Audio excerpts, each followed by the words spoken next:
Avez-vous déjà réfléchi à la façon dont quelques mots peuvent réellement changer le cours de notre vie? Imaginez que vous entendiez quelque chose de si puissant que tout prenne soudain un sens. C'est exactement ce qu'a fait Jésus.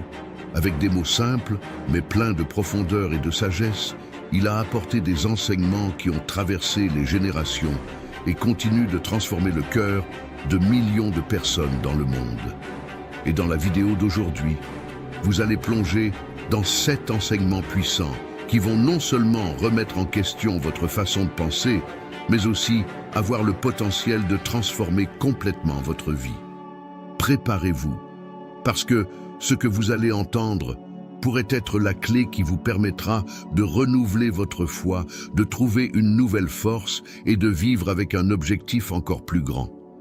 Restez avec nous jusqu'à la fin, parce que ces vérités peuvent être juste ce que vous attendiez pour vous donner une nouvelle direction dans votre voyage. Avant de continuer, s'il vous plaît, vérifiez que vous êtes déjà abonné à la chaîne. Être abonné à la chaîne assurera que vous ne manquez pas de vidéos. Et c'est très important pour vous de continuer à écouter la parole de Dieu. Gloire à Dieu pour faire cela. Maintenant, nous continuons. Numéro 1. Parlons du premier enseignement de Jésus, qui est « Aimer Dieu par-dessus tout ». C'est quelque chose de si profond que lorsque vous le comprenez vraiment, cela change complètement votre vie. Nous allons maintenant en parler de manière très pratique, afin que vous puissiez voir comment cela peut s'appliquer à votre vie quotidienne. Jésus a dit dans Matthieu 22, 37 à 38 que le plus grand commandement est « Aime le Seigneur ton Dieu de tout ton cœur, de toute ton âme et de toute ta pensée ». Cela semble être une phrase simple, mais regardez tout ce qu'elle contient. Que signifie aimer Dieu de tout son cœur, de toute son âme et de tout son esprit? Lorsque Jésus parle de tout le cœur, il nous appelle à aimer Dieu avec nos émotions, nos sentiments les plus profonds. Cela signifie que notre amour pour Dieu doit être sincère, vrai, et pas seulement quelque chose que nous disons avec nos bouches. Il est parfois facile de dire « j'aime Dieu », mais cet amour se reflète-t-il dans nos actes quotidiens? Aimer avec le cœur implique d'être en phase avec Dieu, de rechercher cette véritable connexion. L'expression « toute l'âme » désigne la partie la plus essentielle de nous-mêmes, notre propre vie. Lorsque Jésus parle de l'âme, il nous invite à lui abandonner tout notre être. C'est vivre pour Dieu à chaque instant, c'est lui confier notre vie, même lorsque les choses semblent confuses ou difficiles.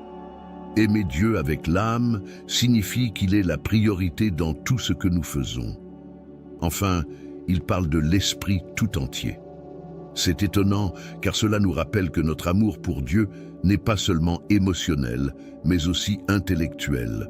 Nous devons connaître Dieu, chercher à mieux comprendre qui il est à travers la Bible, la prière et la réflexion sur ce qu'il nous enseigne. En d'autres termes, aimer Dieu par l'esprit, c'est mettre notre esprit au travail pour vivre selon les principes de Dieu. Il ne s'agit pas seulement de ressentir, mais aussi de penser, d'analyser et d'agir avec sagesse. Comment cela s'applique-t-il à notre vie quotidienne? Vous vous demandez peut-être « D'accord, j'ai compris ». D'accord, j'ai compris, mais en quoi cela change-t-il ma routine? Comment puis-je vivre cet amour dans ma vie de tous les jours?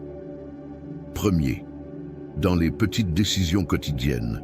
Aimer Dieu avant tout change les petites décisions que vous prenez chaque jour. Par exemple, lorsque vous décidez de commencer votre journée en priant ou en remerciant pour une nouvelle journée de vie, vous placez Dieu en premier. C'est comme si vous disiez « Dieu, ma vie t'appartient, et tout ce que je fais aujourd'hui est pour honorer ton nom ». Même au milieu de la cohue, il est possible de prendre quelques minutes pour parler à Dieu, lire la Bible ou réfléchir à la manière d'agir dans les situations à la lumière de ses enseignements. 2. Dans nos relations. Une autre façon d'aimer Dieu est de traiter les personnes qui nous entourent. Jésus nous enseigne que l'amour de Dieu est profondément lié à l'amour du prochain. Cela signifie que lorsque vous faites preuve de patience, de compassion et de respect envers ceux qui croisent votre chemin, que ce soit au travail, à la maison ou dans la rue, vous démontrez que Dieu est au centre de votre vie. Troisième, dans notre façon d'affronter les difficultés. Aimer Dieu, c'est aussi lui faire confiance dans les moments difficiles. Lorsque nous sommes confrontés à des problèmes, au travail, dans la famille ou même avec notre santé, il est facile de désespérer, mais l'enseignement de Jésus nous montre que si nous aimons Dieu par-dessus tout, nous savons qu'il a le contrôle. Aimer Dieu de tout notre cœur et de toute notre âme signifie que, même lorsque les choses échappent à notre contrôle, nous pouvons nous reposer sur la certitude que Dieu prend soin de chaque détail. Quatrième, sur la façon dont nous utilisons notre temps. Un autre point important est la façon dont nous utilisons notre temps. De nos jours, il est facile de se laisser absorber par les médias sociaux, les soucis professionnels ou même les divertissements. Bien sûr, ces choses ne sont pas mauvaises en soi, mais si nous voulons aimer Dieu par-dessus tout, nous devons évaluer si nous passons suffisamment de temps avec lui. Mettons-nous du temps de côté pour parler à Dieu, lire la Bible ou simplement réfléchir aux bénédictions qu'il nous donne? Cinquième, quand nos priorités changent, aimer Dieu par-dessus tout peut aussi changer nos priorités dans la vie. Parfois, nous sommes tellement concentrés sur la recherche du succès, de la reconnaissance, de l'argent ou du bonheur que nous oublions Dieu. Mais lorsque Jésus nous enseigne d'aimer Dieu en premier, il nous dit que tout ce dont nous avons besoin, il nous le fournira. En d'autres termes, lorsque nous faisons de Dieu notre priorité, les autres domaines de notre vie commencent à se mettre en place. L'impact de cet enseignement. Imaginez maintenant, si vous commencez à appliquer cet enseignement tous les jours, qu'est-ce qui change? Tout. Votre attention change. Vos soucis diminuent, car vous savez que Dieu est aux commandes. Votre vision des gens change, parce que vous commencez à les traiter avec l'amour et le respect que Dieu nous enseigne. Vous trouvez un but dans les choses simples, parce que vous comprenez que tout ce que vous faites peut être une façon d'honorer Dieu. Cela ne signifie pas que la vie sera toujours facile ou que tous les problèmes disparaîtront, mais cela signifie que vous aurez une nouvelle perspective sur la vie. Mettre Dieu en premier transforme la façon dont vous affrontez les défis, les relations et même vos objectifs et vos rêves. En bref, aimer Dieu par-dessus tout, c'est vivre une vie centrée sur Dieu. Et cela ne se fait pas du jour au lendemain, c'est un processus, un voyage de croissance spirituelle. Mais plus vous mettrez Dieu au centre de tout, plus vous réaliserez que cet enseignement révolutionne réellement votre façon de vivre. Avant de passer au verset suivant, j'aimerais que tu écrives dans les commentaires « Les enseignements de Jésus transforment nos vies ». En faisant cela, vous aiderez cette vidéo à atteindre plus de gens et à aider de nombreuses vies à être touchées par la vérité de la parole de Dieu. Répandons cette lumière ensemble et voyons la transformation se produire. Que Dieu bénisse chacun d'entre vous. Continuons. Numéro 2. Parlons maintenant du deuxième enseignement de Jésus. Aime ton prochain comme toi-même. Cet enseignement, que l'on trouve dans Matthieu 22:39, est si puissant et si profond que si nous le pratiquions tous les jours, le monde serait très différent. Mais comment cela fonctionne-t-il dans la pratique? Comment le vivons-nous dans notre vie quotidienne? Parlons-en d'une manière très simple et pratique. Que signifie aimer son prochain comme soi-même? Tout d'abord, pensons à la partie « s'aimer soi-même ». Cette partie passe souvent inaperçue. Nous pensons parfois que l'amour du prochain ne concerne que les autres, mais regardez comme Jésus est sage. Il commence par nous appeler à nous aimer nous-mêmes. Cela signifie que vous devez vous apprécier, vous respecter et prendre soin de vous. Cela inclut votre bien-être physique, émotionnel et spirituel. Lorsque vous vous aimez vraiment, vous reconnaissez que vous avez de la valeur parce que vous avez été créé à l'image de Dieu et il devient alors plus facile d'aimer les autres avec la même compassion. Passons maintenant à la partie la plus difficile. Aimer son prochain. Cela signifie qu'il faut traiter les autres avec le même soin et la même considération que l'on a pour soi-même. Pensez-y, si vous voulez être traité avec respect, patience et compréhension, c'est ainsi que vous devez traiter les autres. Jésus nous invite à sortir de notre égoïsme et à veiller au bien-être des autres, quels qu'ils soient. Comment cela s'applique-t-il à notre vie quotidienne ? Parlons de quelques exemples pratiques de la manière dont nous pouvons vivre cet enseignement dans notre vie quotidienne, car il semble parfois lointain ou difficile, mais il peut être présent dans les situations les plus simples. Dans les relations familiales, nous commençons à la maison, avec notre famille. Il est parfois plus facile de traiter les étrangers avec plus de gentillesse que les personnes les plus proches. Mais aimer son prochain, c'est aussi faire preuve de patience et de respect envers les membres de sa famille. Vous savez, ce moment où vous êtes fatigué et où un membre de votre famille vous demande de l'aide, c'est le moment de mettre en pratique l'enseignement de Jésus. Aimer son prochain, c'est être présent, patient et aider, même si cela demande des sacrifices, au travail ou à l'école. Au travail ou à l'école, l'amour du prochain se manifeste dans la manière dont nous traitons nos collègues. Vous avez peut-être un collègue difficile à supporter ou qui vous irrite toujours, mais ce que Jésus nous enseigne, c'est que l'amour va au-delà de nos préférences personnelles. C'est être gentil, même lorsque l'autre ne le mérite pas ou n'est pas facile. Il peut s'agir d'offrir de l'aide à quelqu'un qui a des difficultés ou simplement d'écouter quelqu'un qui traverse une période difficile. Ces petits gestes montrent que vous mettez en pratique l'amour du prochain. Dans les interactions quotidiennes avec des étrangers, parlons maintenant des situations quotidiennes, comme lorsque vous allez au supermarché, que vous prenez le bus ou que vous êtes dans les embouteillages. Aimer son prochain, c'est aussi dans les interactions avec des personnes que l'on ne connaît même pas. Imaginez ce que serait le monde si, au lieu de réagir avec impatience ou indifférence, nous faisions preuve de plus d'empathie et de respect. Vous pouvez mettre cela en pratique en donnant votre tour dans une file d'attente, en étant poli avec les vendeurs ou en faisant preuve de patience dans les embouteillages, même si quelqu'un vous bloque le passage. C'est dans ces petits moments que nous montrons notre amour pour les autres, dans le traitement des différences. Un autre point important est la manière dont nous réagissons aux différences, qu'il s'agisse d'opinions, de croyances ou de mode de vie. Souvent, lorsque nous rencontrons quelqu'un qui pense ou agit différemment, nous avons tendance à juger ou à nous éloigner. Mais ce que Jésus nous enseigne, c'est que l'amour du prochain inclut l'accueil et le respect de l'autre, même dans ses différences. Aimer son prochain ne signifie pas être d'accord avec tout ce qu'il fait, mais le respecter en tant que personne créée par Dieu. Le pardon et la miséricorde.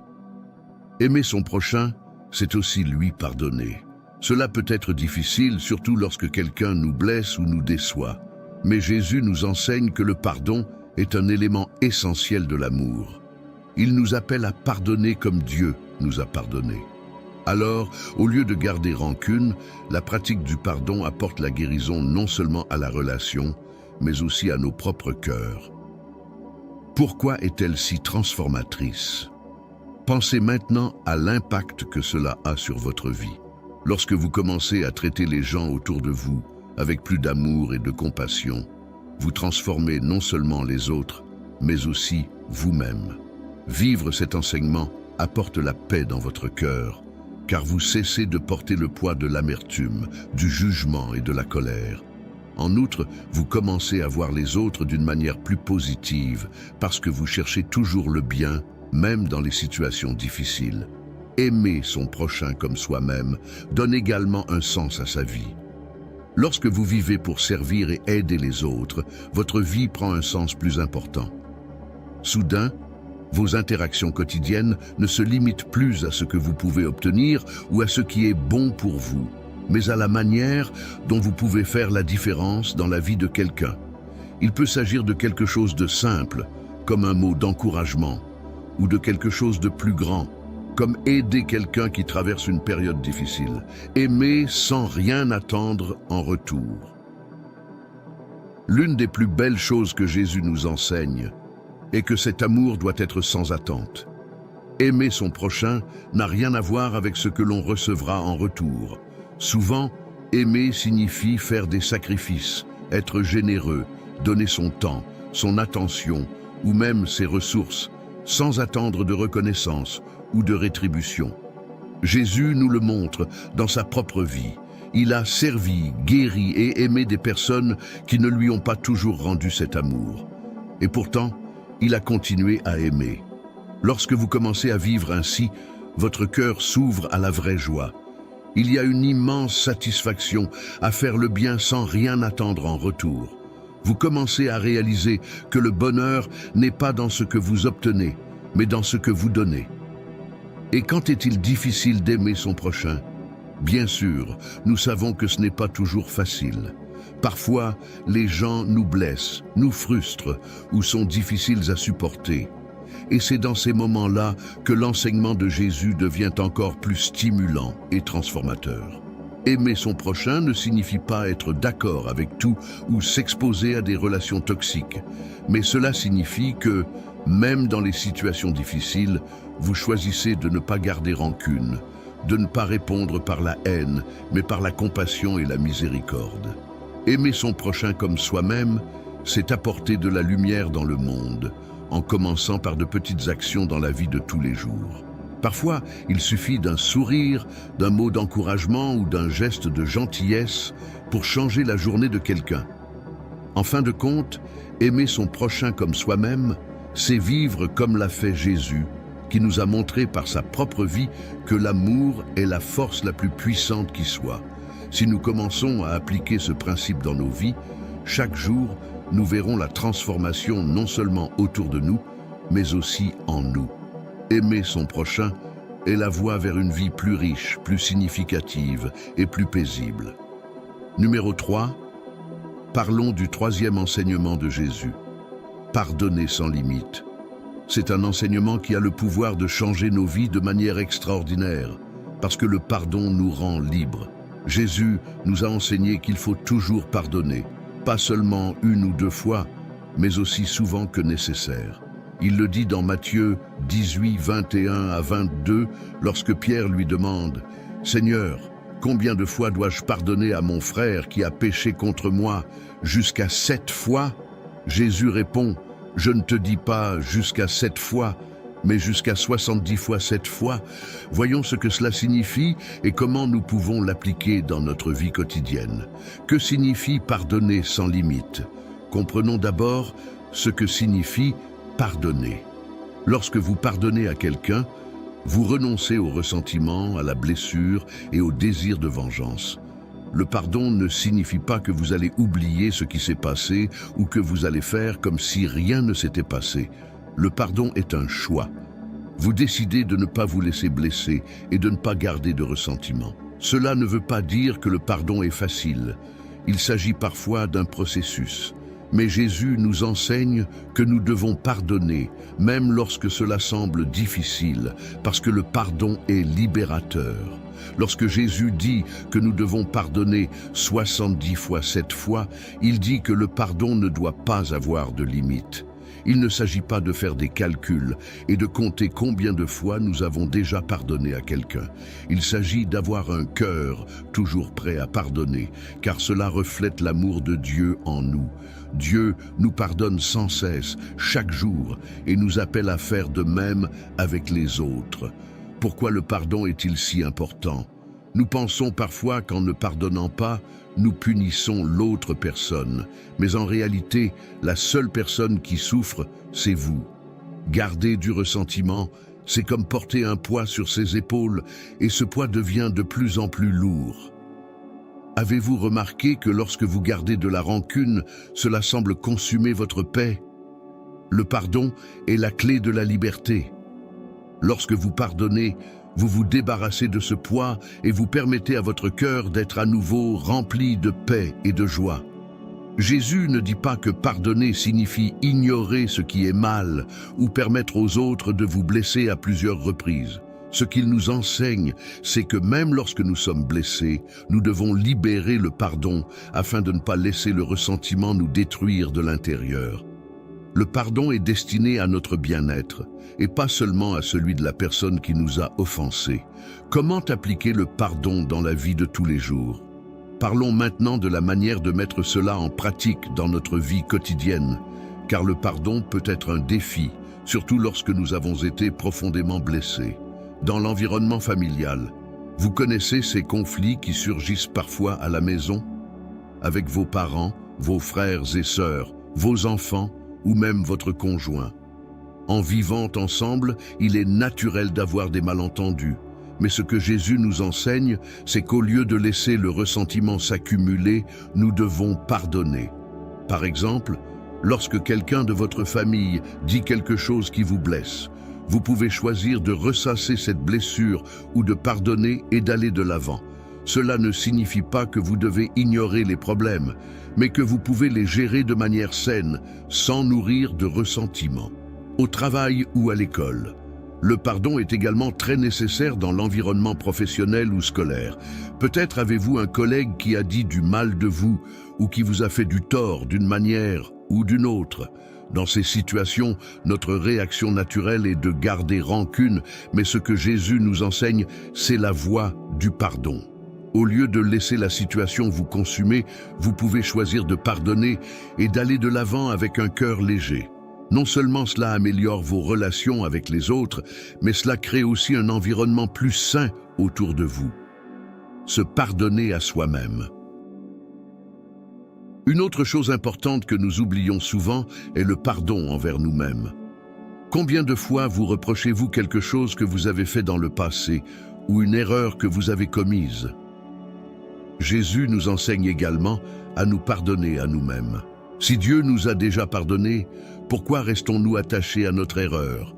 Libérer le pardon sur soi-même est un moyen de se libérer de la culpabilité et de la honte, et de commencer à vivre selon la grâce que Dieu nous offre chaque jour. Quand le pardon semble impossible, il y a des situations où le pardon semble impossible, n'est-ce pas? Parfois, la blessure est si profonde que l'idée de pardonner à quelqu'un semble déplacée. Mais c'est dans ces moments-là que nous devons nous rappeler que le pardon n'est pas quelque chose que nous faisons par nos propres forces. Jésus nous enseigne que nous pouvons pardonner parce qu'il nous en donne la force. Vous pouvez prier et demander à Dieu de vous aider à pardonner, et il agira dans votre cœur. Le pardon ne signifie pas que vous êtes d'accord avec ce que la personne a fait, mais que vous choisissez de ne pas le laisser contrôler votre vie. Le pardon en tant que processus. Une autre chose importante à retenir est que le pardon est souvent un processus. Dans certaines situations, il se peut que vous deviez pardonner plusieurs fois à la même personne pour la même erreur. Et ce n'est pas grave. Jésus nous enseigne que le pardon n'a pas de limite. Parfois, vous pouvez commencer par une petite prière en disant « Dieu, je veux pardonner à cette personne, mais j'ai du mal à le faire. Aide-moi. » Et, petit à petit, votre cœur commencera à se transformer. L'impact du pardon. Imaginez maintenant comment votre vie peut être transformée lorsque vous commencez à appliquer le pardon dans tous ces domaines. Lorsque vous pardonnez, vous vous dites « Je ne laisserai pas cette situation me lier, je choisis la liberté ». Cela vous apporte la paix de l'esprit, améliore vos relations et surtout vous rapproche de Dieu. Jésus nous a montré par sa propre vie le pouvoir du pardon. Même sur la croix, il a prié pour ceux qu'il avait crucifiés en disant « Père, pardonne-leur, car ils ne savent pas ce qu'ils font. » Luc 23, 34. Si Jésus, dans sa douleur et sa souffrance, a pu pardonner à ceux qui l'avaient blessé, il nous donne l'exemple que nous pouvons nous aussi pardonner, même si c'est difficile. Le pardon apporte la guérison. En pardonnant, vous ouvrez la voie à la guérison. Souvent, les ressentiments que nous gardons dans notre cœur finissent par se manifester sous forme d'anxiété, de stress ou même de problèmes physiques. Le pardon libère le cœur de tout ce fardeau. C'est comme une guérison pour l'âme. En outre, lorsque vous pardonnez, vous permettez à Dieu d'agir dans votre vie. Lorsque nous gardons du ressentiment, nous créons une barrière entre nous et Dieu. En revanche, lorsque nous pardonnons, nous permettons à la paix de Dieu de régner dans nos cœurs. Pardonner sans limite est l'un des enseignements les plus difficiles de Jésus, mais c'est aussi l'un des plus transformateurs. Lorsque vous pardonnez, vous choisissez de vivre en paix, vous choisissez la liberté et vous reflétez l'amour de Dieu dans votre vie. Cela ne veut pas dire que c'est facile, mais cela signifie que c'est possible avec l'aide de Dieu. Et plus vous pratiquerez le pardon, plus vous ferez l'expérience de la paix et de la joie qui viennent d'un cœur libéré du ressentiment. Rappelez-vous, le pardon est un cadeau que vous vous faites à vous-même. En pardonnant, vous laissez derrière vous ce qui vous blesse et vous faites de la place pour l'amour et la paix de Dieu dans votre vie. Numéro 4. Parlons du quatrième enseignement de Jésus, servir les autres avec humilité. C'est l'un des enseignements les plus beaux et les plus transformateurs que Jésus nous ait laissés. Il nous a montré, par ses propres actions, que la véritable grandeur ne consiste pas à être servi, mais à servir. Et cela peut révolutionner nos vies et notre façon d'interagir avec le monde qui nous entoure.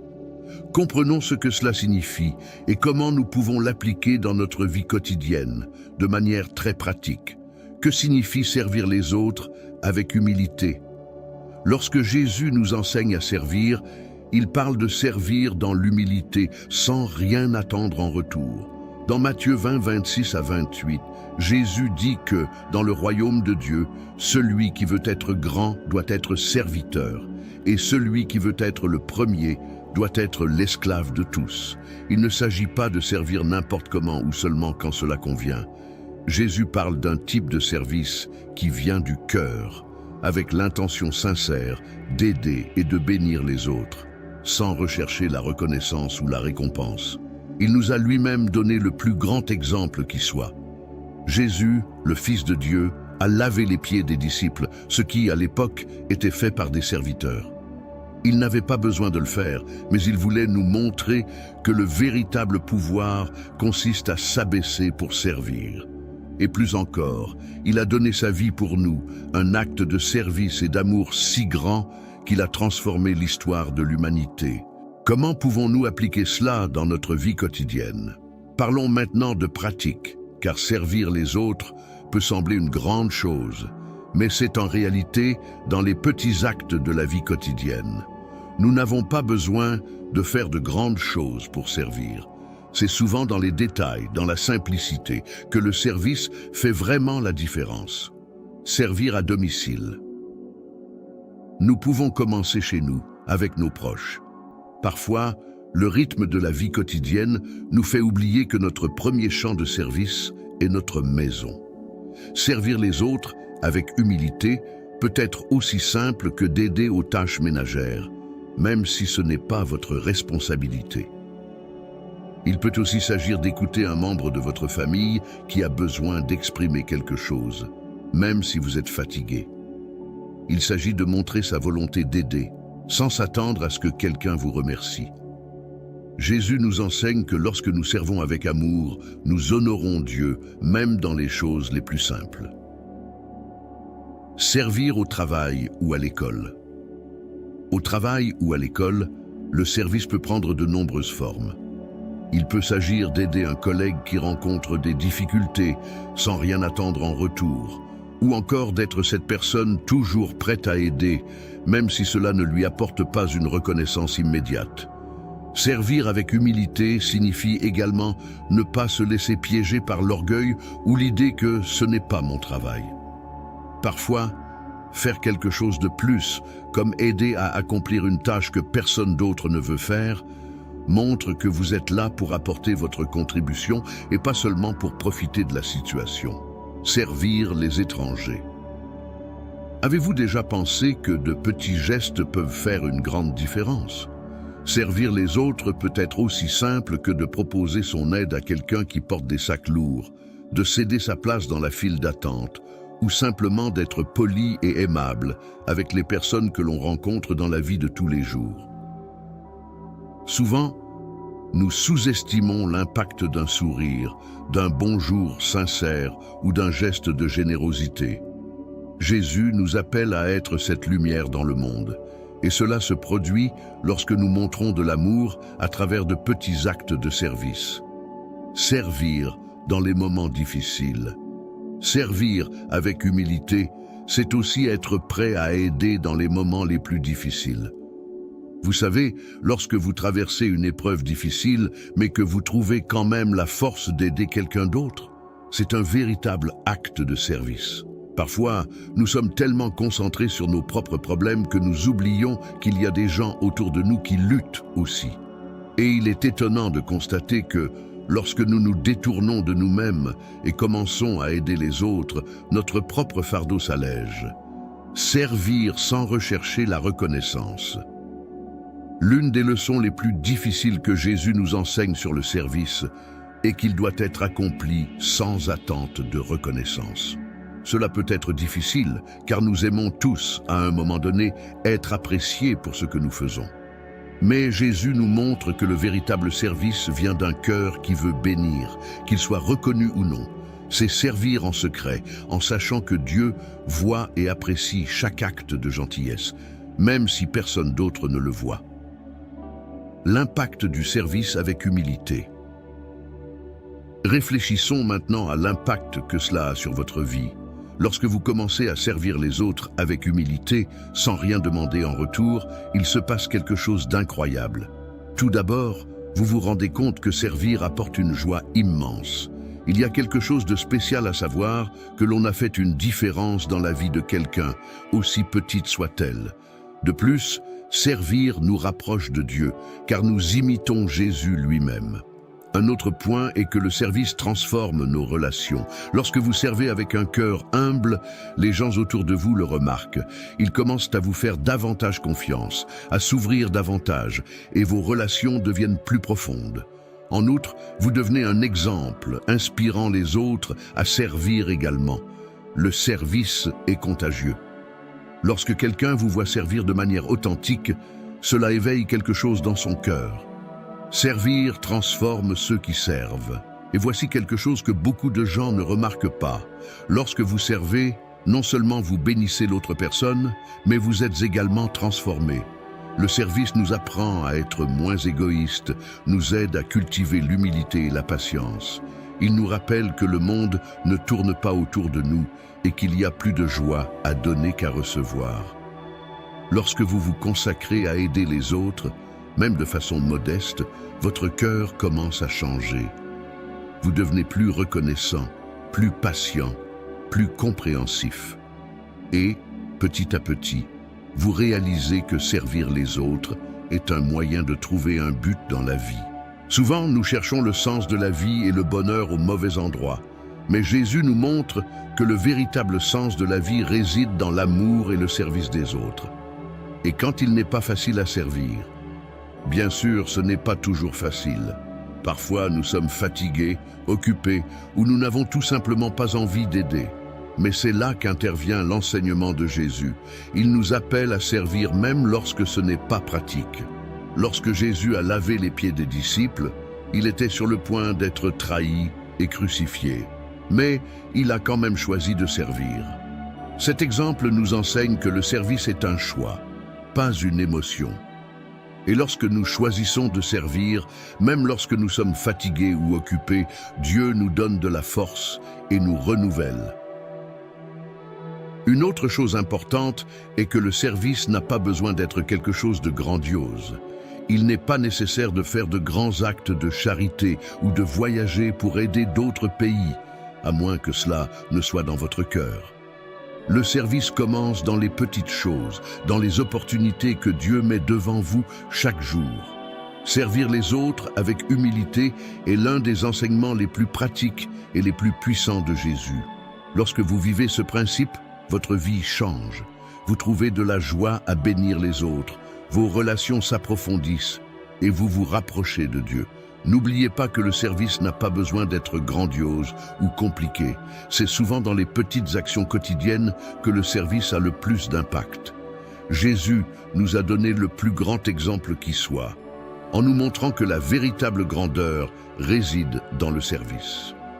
Et lorsque nous commençons à appliquer cela dans notre vie, nous expérimentons la joie, la paix et le but qui découle de la vie qu'il a vécue. Pourquoi ne pas commencer dès aujourd'hui? Regardez autour de vous et découvrez comment vous pouvez bénir quelqu'un par un simple acte de service. Vous serez étonné de voir à quel point cela peut transformer votre vie et celle de ceux qui vous entourent.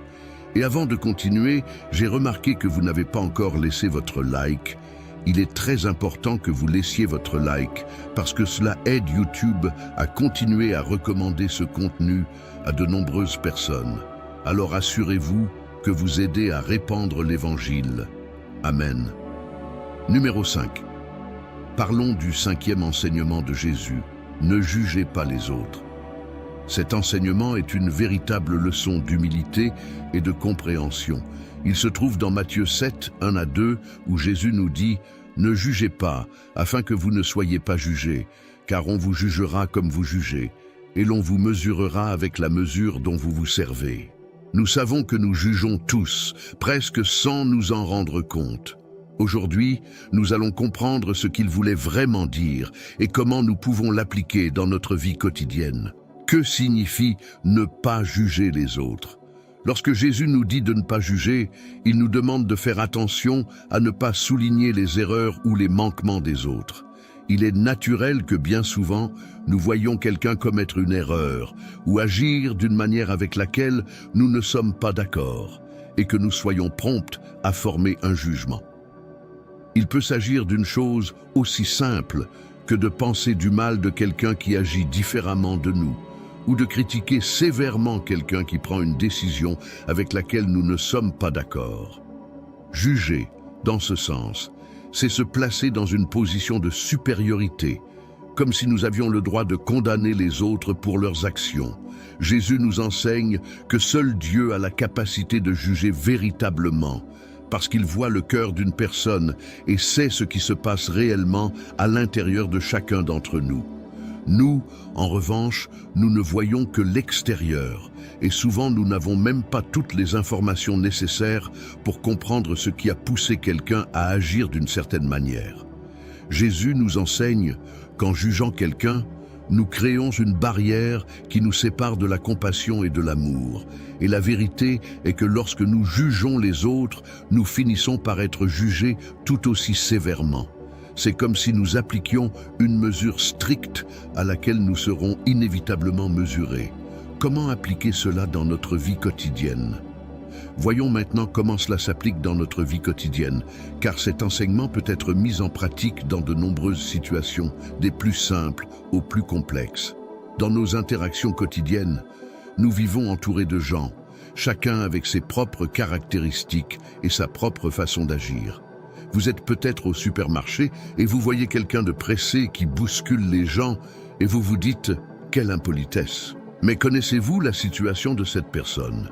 Peut-être est-elle confrontée à une situation d'urgence ou a-t-elle vécu quelque chose de difficile ce jour-là? Ce qu'il faut retenir, c'est que lorsque nous sommes prêts à juger, nous mettons l'empathie de côté.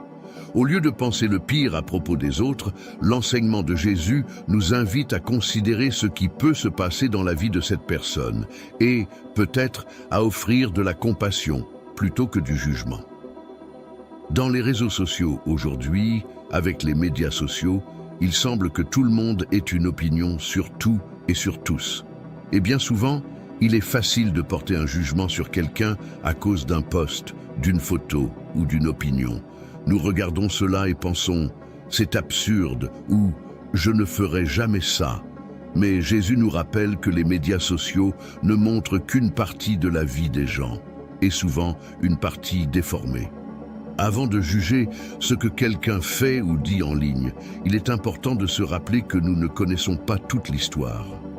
Au lieu de se précipiter pour critiquer, pourquoi ne pas pratiquer l'empathie et la compréhension?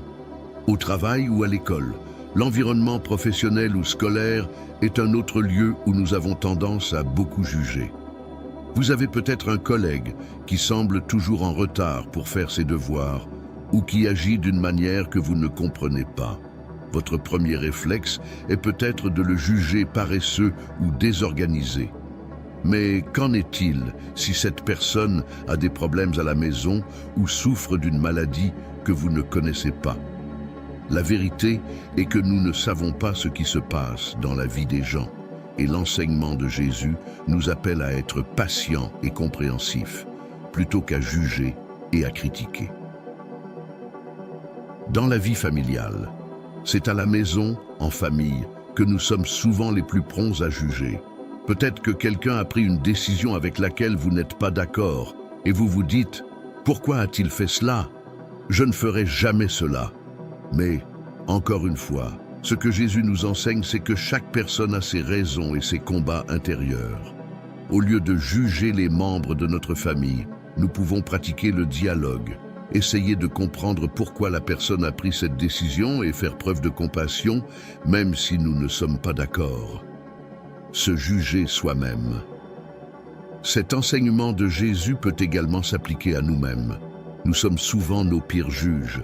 Nous nous critiquons, nous nous condamnons pour les erreurs que nous commettons sans nous donner la possibilité de recevoir le pardon et la grâce de Dieu. Jésus nous enseigne à ne pas juger les autres, mais il nous invite aussi à ne pas être si durs envers nous-mêmes. Nous devons nous rappeler que Dieu est miséricordieux et qu'il nous pardonne lorsque nous nous repentons. Alors pardonnez-vous, ne vous jugez pas trop sévèrement et laissez l'amour de Dieu vous restaurer. L'impact du non-jugement. Réfléchissons maintenant à l'impact que cet enseignement de Jésus peut avoir sur votre vie lorsque vous commencez à l'appliquer jour après jour. Lorsque vous cessez de juger les autres, vous commencez à les voir avec un regard de compassion et de grâce. Cela transforme non seulement vos relations, mais apporte aussi de la légèreté à votre cœur. Lorsque vous abandonnez l'habitude de critiquer ou de condamner, vous faites de la place pour l'amour. Vous commencez à réaliser que tout le monde a ses luttes, ses défauts, et que personne n'est parfait, pas même vous.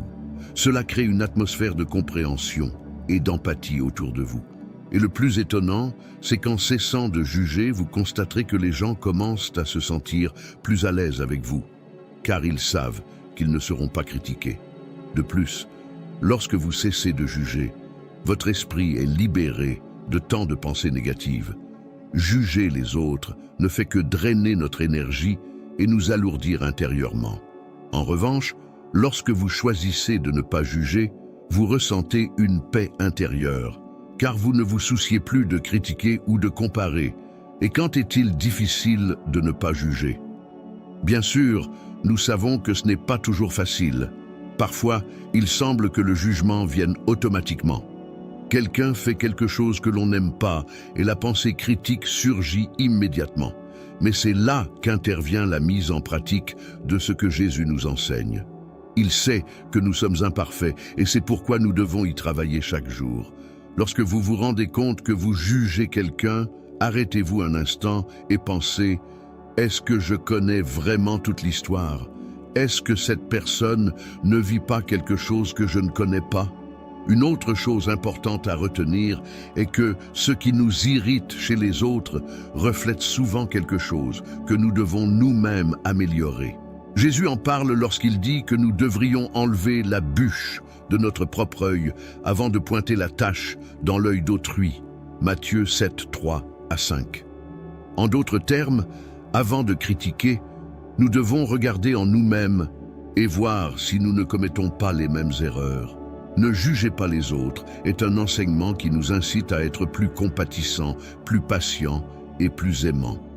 Lorsque vous cessez de juger, votre vie devient plus légère, vos relations plus saines, et vous commencez à voir les gens comme Jésus les voit, avec amour et miséricorde. Cet enseignement ne signifie pas que nous devons ignorer ce qui est mal, mais que nous devons veiller à ne pas nous ériger en juges des actions des autres. En fin de compte, seul Dieu connaît le cœur de chacun. Et plus vous pratiquerez cela, plus vous vous rapprocherez de l'amour de Dieu, parce qu'il nous appelle à aimer et non à juger. Ainsi, la prochaine fois que vous serez tenté de juger quelqu'un, rappelez-vous ce que Jésus nous a enseigné. Choisissez la compassion plutôt que la critique. Choisissez la compréhension plutôt que le jugement. Et vous verrez comment cela peut transformer votre façon de vivre et vos relations avec les gens qui vous entourent. Numéro 6. Parlons du 6e enseignement de Jésus. Cherchez d'abord le royaume de Dieu, qui se trouve dans Matthieu 6, 33, Cherchez d'abord le royaume de Dieu et sa justice, et toutes ces choses vous seront données par surcroît. C'est un enseignement qui peut complètement transformer notre façon de vivre et nos priorités. Jésus nous appelle à nous concentrer sur ce qui compte vraiment, à savoir le royaume de Dieu, et lorsque nous le faisons, il nous garantit que tout le reste viendra. Comprenons mieux ce que cela signifie et comment nous pouvons l'appliquer dans notre vie quotidienne de manière pratique et accessible. Que signifie « chercher d'abord le royaume de Dieu » ? Lorsque Jésus nous dit de chercher d'abord le royaume de Dieu, il nous demande de placer Dieu au centre de tout ce que nous faisons. En d'autres termes, avant de nous préoccuper de questions mondaines telles que l'argent, le succès, le statut ou même nos besoins quotidiens, nous devrions nous concentrer sur la volonté de Dieu, vivre selon les principes qu'il nous a enseignés et lui faire confiance pour s'occuper du reste. Cela ne signifie pas que Jésus nous dise d'abandonner notre travail, nos études ou nos responsabilités. Ce qu'il nous enseigne, c'est de vivre avec la bonne priorité. Souvent, nous sommes tellement préoccupés par ce que nous devons faire ou accomplir que nous oublions de chercher ce qui est vraiment éternel. Jésus nous rappelle que si nous mettons Dieu en premier, il s'occupera des autres aspects de notre vie. Comment l'appliquer dans notre vie quotidienne ?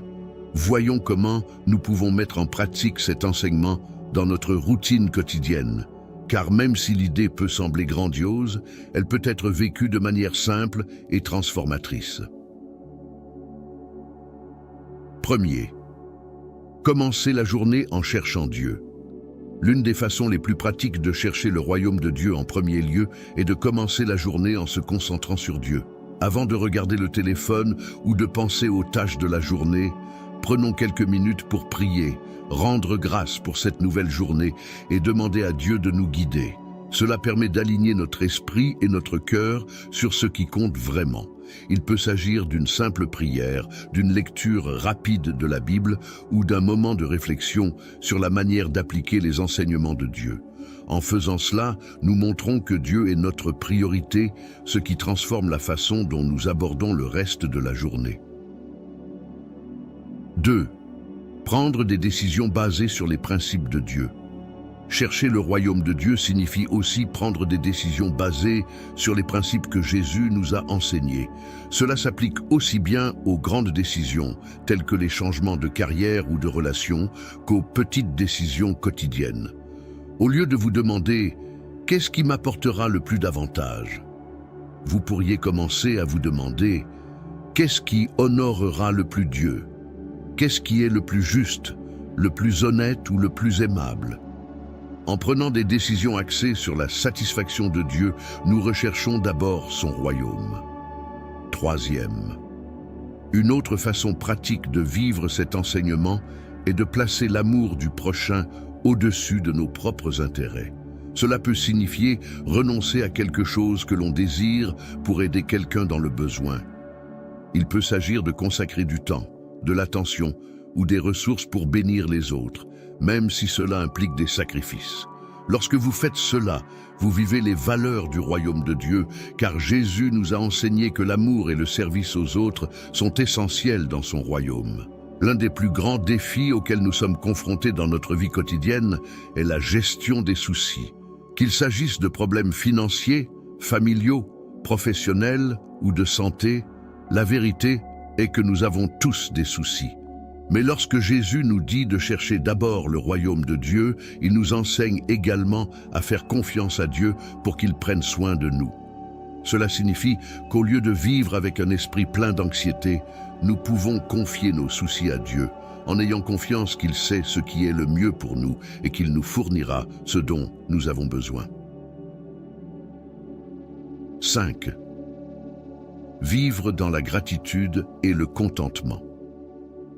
La recherche du royaume de Dieu nous appelle également à vivre dans la gratitude et le contentement. Lorsque nous plaçons Dieu en premier, nous comprenons que tout ce que nous avons vient de lui et qu'il prend soin de nous, même lorsque les choses ne se déroulent pas comme prévu. Cela nous libère du besoin de nous comparer aux autres ou de vivre en recherchant toujours plus de choses.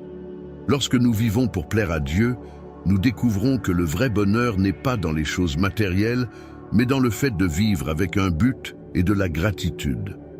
6. Donner la priorité à la croissance spirituelle. Une autre façon de mettre cet enseignement en pratique est de donner la priorité à notre croissance spirituelle. Nous sommes souvent tellement occupés par les exigences de la vie que nous négligeons le temps dont nous avons besoin pour grandir spirituellement. Il peut s'agir d'étudier la Bible de manière plus approfondie, de participer à des groupes d'études ou de passer plus de temps dans la prière. Chercher le royaume de Dieu en premier signifie que nous sommes toujours à la recherche de moyens de nous rapprocher de Dieu et de renforcer notre foi. L'impact de la recherche du royaume de Dieu en premier, réfléchissons maintenant à l'impact de cet enseignement sur nos vies. Lorsque vous commencez à vivre en mettant le royaume de Dieu en premier, quelque chose d'incroyable se produit. Vos soucis commencent à diminuer parce que vous réalisez que vous n'avez pas besoin de porter tout le poids du monde tout seul. Dieu est aux commandes et il est fidèle pour prendre soin de vous. Vos priorités changent également. Vous commencez à voir ce qui a vraiment de la valeur, ce qui vous apporte une paix et une clarté immense. Les choses qui semblaient urgentes ou stressantes deviennent moins importantes parce que vous vous concentrez sur ce qui est éternel. Lorsque vous placez Dieu au centre de votre vie, tout le reste se met en place. Un autre impact est que votre vie devient un témoignage pour les autres. Lorsqu'ils voient que vous vivez dans un but précis, que vous avez confiance en Dieu et que votre cœur est rempli de paix, cela attire l'attention. Les gens autour de vous commencent à remarquer qu'il y a quelque chose de différent chez vous et cela peut vous ouvrir des portes pour partager votre foi et l'amour de Dieu. Et quand est-il difficile de chercher le royaume de Dieu en premier lieu? Il est vrai que cela peut parfois être difficile. La vie est pleine de défis et il est facile de se laisser distraire par les soucis quotidiens. Peut-être traverses-tu une période où tout semble hors de contrôle et où la dernière chose que tu ressens est la paix. Mais c'est précisément dans ces moments-là que l'enseignement de Jésus prend toute sa force. Quand les choses sont difficiles, c'est le moment de rechercher encore plus la présence de Dieu. Jésus n'a jamais dit que la vie serait facile, mais il nous a garanti que si nous cherchons d'abord le royaume de Dieu, il prendra soin de nous. Cela ne veut pas dire que tous nos problèmes disparaîtront, mais cela signifie que nous pouvons avoir la paix au milieu des difficultés, parce que nous savons que Dieu a le contrôle. Chercher d'abord le royaume de Dieu est un enseignement qui change complètement notre façon de vivre. Il nous appelle à mettre Dieu au centre de tout, de nos décisions, de nos préoccupations et de nos priorités. Et ce qui est étonnant, c'est que lorsque nous le faisons, Dieu prend soin de nous. Il nous donne ce dont nous avons besoin, nous guide dans les moments difficiles et nous donne la paix au milieu des tempêtes. Alors, la prochaine fois que vous vous sentirez dépassé ou perdu dans les soucis quotidiens, souvenez-vous de cet enseignement de Jésus. Arrêtez-vous, respirez et demandez-vous, est-ce que je fais passer le royaume de Dieu en premier? Lorsque vous aurez pris cette décision, vous constaterez que tout le reste commencera à s'aligner, car Dieu est fidèle à prendre soin de chaque détail de votre vie. Numéro 7. Parlons du 7e enseignement de Jésus. Ayez la foi dans les moments difficiles. Cet enseignement est essentiel car nous sommes tous, à un moment ou à un autre, confrontés à des défis qui semblent trop grands. Il peut s'agir de difficultés financières, d'une crise familiale, de problèmes de santé ou même de luttes internes. La vérité est que nous traversons des périodes où il semble n'y avoir aucune issue. Mais Jésus nous fait une promesse incroyable. Il nous a dit que nous aurions des épreuves dans le monde, mais il nous a aussi encouragés à prendre courage parce qu'il a vaincu le monde. Jean 16, 33. Comprenons ce que cela signifie réellement et comment nous pouvons appliquer cette vérité dans notre vie quotidienne. Que signifie avoir la foi dans les moments difficiles? Avoir la foi, c'est tout simplement faire confiance. Lorsque Jésus nous enseigne à avoir la foi dans les moments difficiles, il nous invite à lui faire confiance, même lorsque les circonstances autour de nous semblent s'effondrer. Il ne s'agit pas seulement de croire que les choses vont s'améliorer, mais de croire que, quoi qu'il arrive, Jésus est avec nous. Il a un but pour chaque situation et il est capable de nous guider à travers la tempête. Avoir la foi ne signifie pas que l'on ne ressentira jamais de peur ou de doute. Ces sentiments sont naturels lorsque nous sommes confrontés à des difficultés. Mais la foi est ce qui nous permet d'avancer, même lorsque nous avons peur.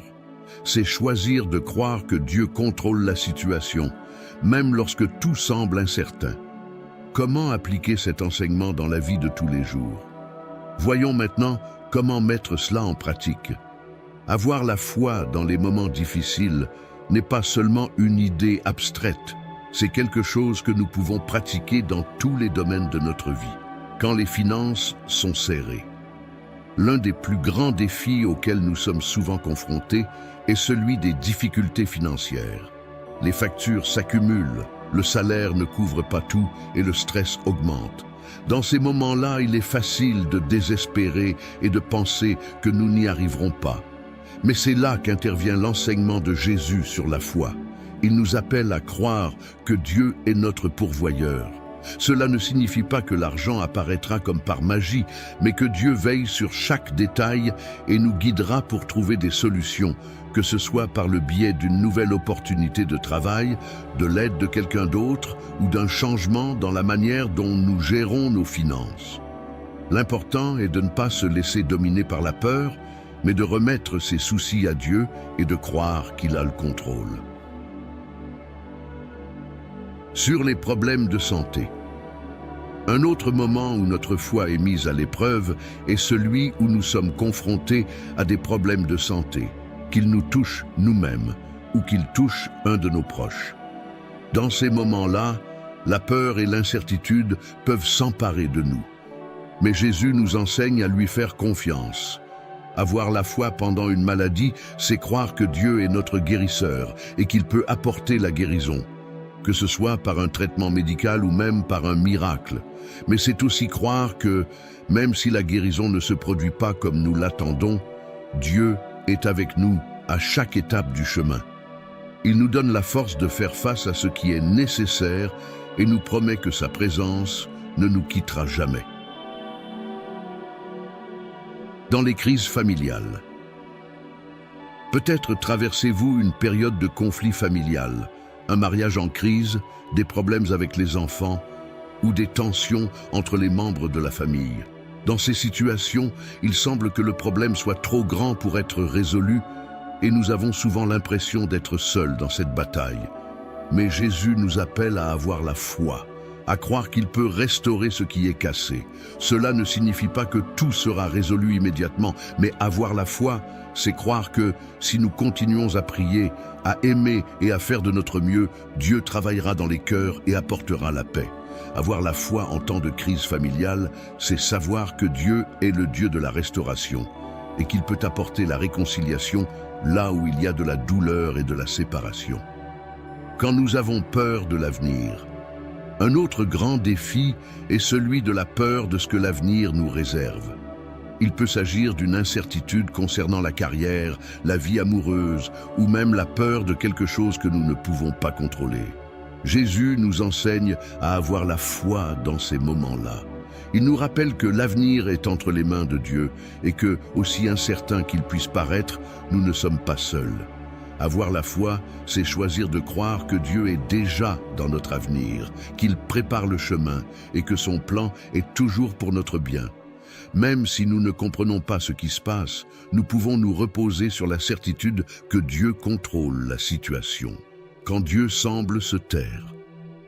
L'un des moments les plus difficiles pour avoir la foi est celui où il semble que Dieu se taise.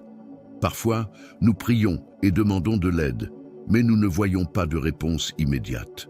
Cela peut nous faire douter et penser que Dieu ne nous écoute pas. Mais c'est dans ces moments-là que la foi prend toute son importance.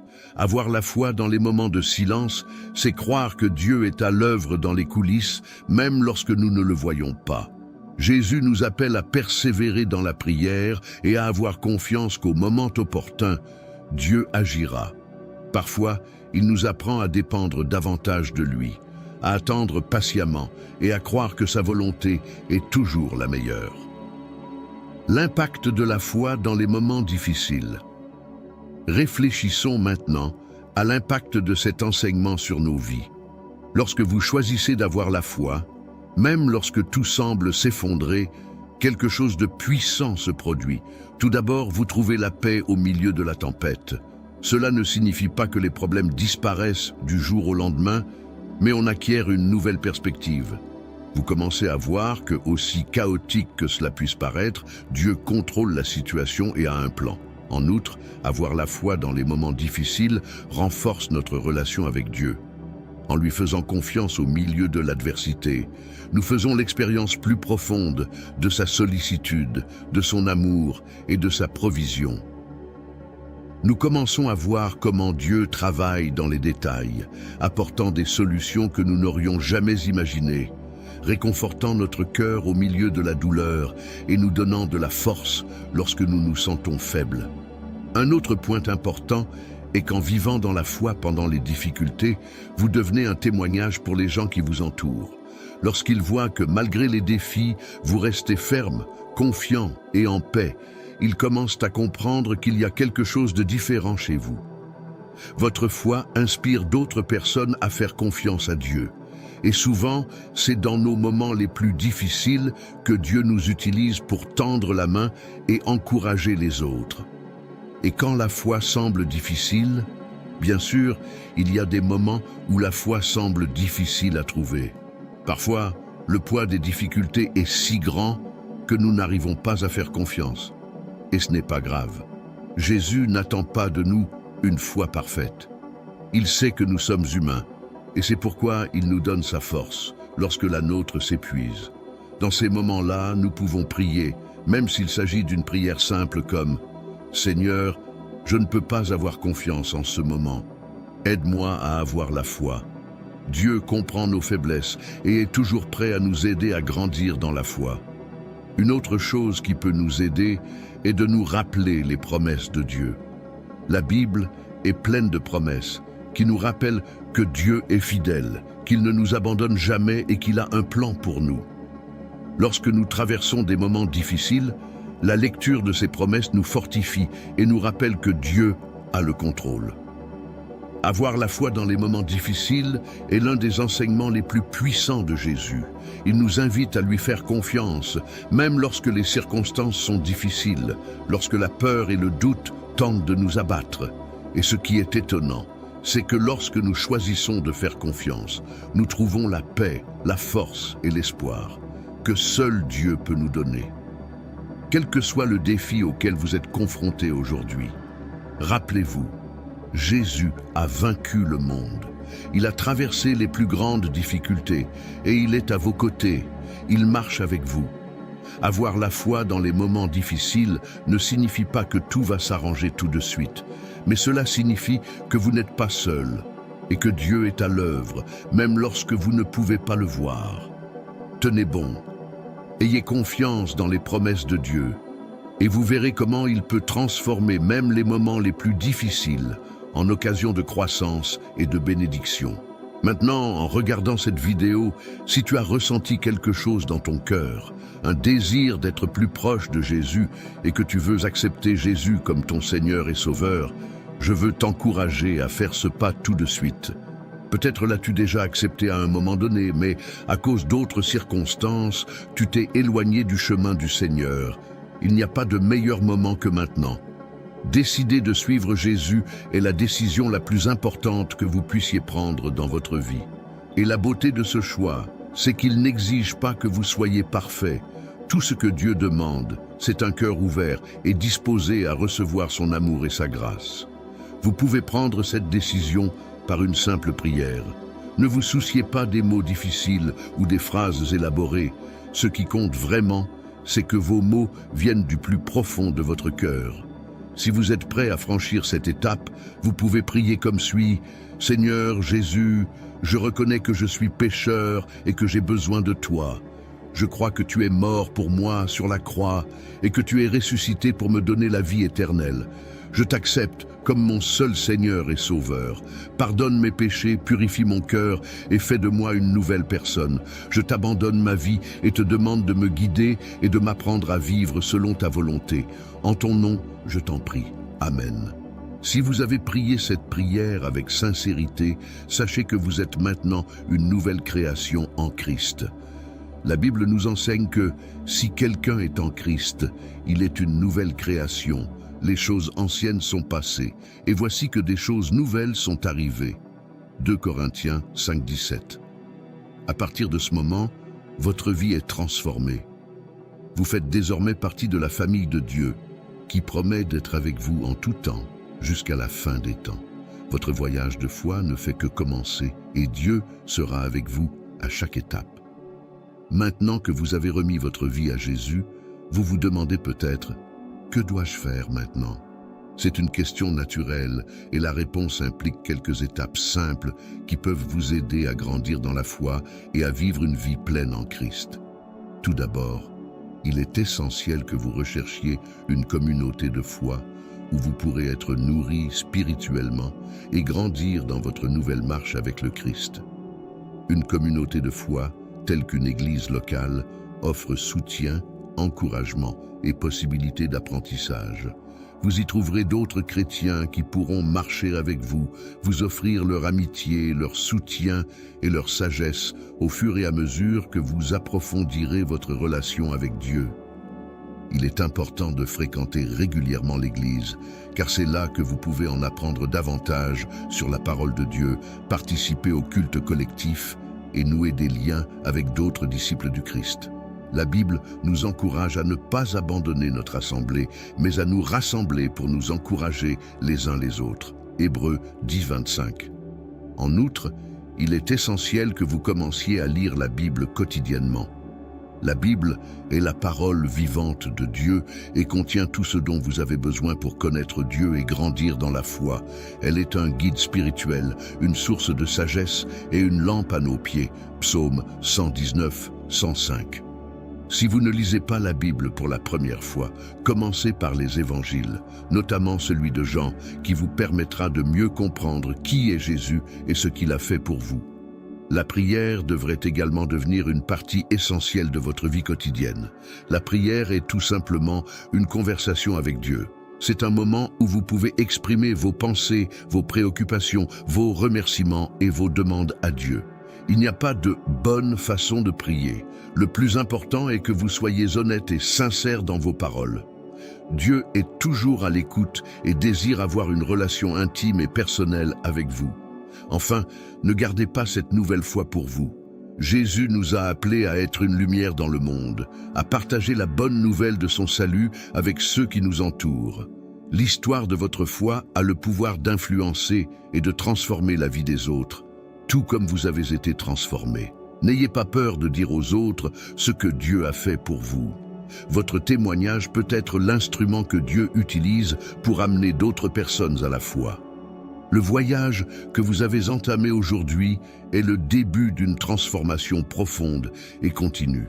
Le même Jésus qui a marché sur la terre il y a plus de 2000 ans est toujours actif et présent dans le monde d'aujourd'hui.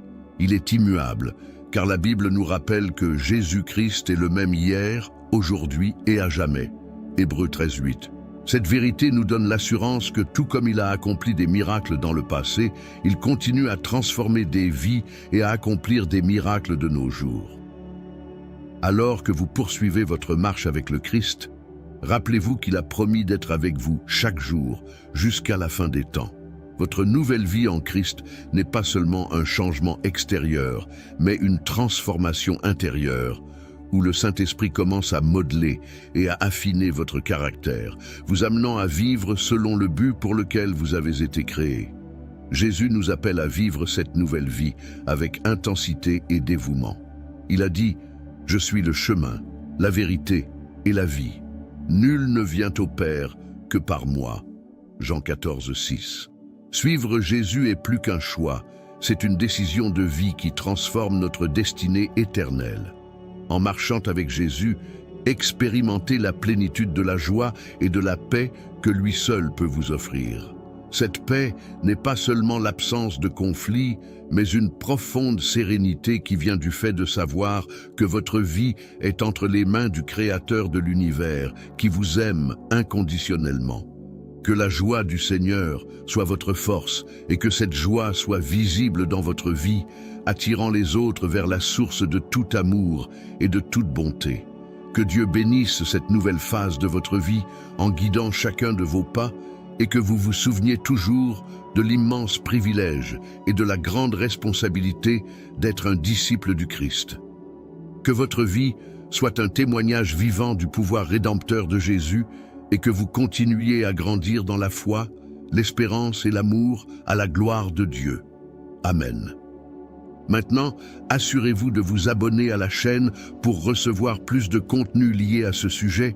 Si cette vidéo a été édifiante pour vous, elle le sera aussi pour d'autres. Alors assurez-vous de partager cette vidéo.